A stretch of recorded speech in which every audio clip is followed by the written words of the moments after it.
আসসালামু আলাইকুম, good morning everyone. তোমাদেরকে গুড মর্নিং বলার পরে মায়ের সাথে বসে চা খেয়ে নিলাম। তারপরে আমার মেসোর সাথে বসে মুড়ি বেগুনি খেলাম। তারপরে রান্নার ডিউটি আজকে আমার পড়েছিল, রান্না করে নিলাম। তারপরে দুপুরবেলা আমাদের ৭ সমুদ্র ১৩ নদী পার করে চলে গেলাম থানায়।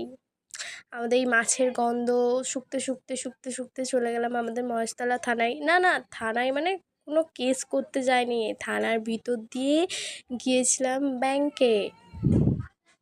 তোমরা এটা দেখো, দেখলেই বুঝতে পারবে। থানার ভিতর দিয়ে আমি আমার নানি মিলে গিয়েছিলাম ব্যাংকে।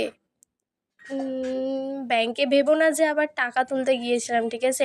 ব্যাংকে গিয়েছিলাম আমার নানি একটা নতুন বই করতে দিয়েছে, বইটা আনতে গিয়েছিলাম, এটাই। তারপরে বইটা নিলাম, নেওয়ার ওখান থেকে তারপরে বাইরে বেরিয়ে মেশিনে আপ টু ডেট করে নিলাম। আপ টু ডেট করার পরে ফের থানার ভিতর দিয়ে আমরা বাড়ি এলাম। আমাদের বাড়িটা এমন পজিশনে, ঠিক আছে, মানে এখানে আমাদের বাড়ি থেকে ধরুন থানার ডিফারেন্স 5 মিনিট এরকম।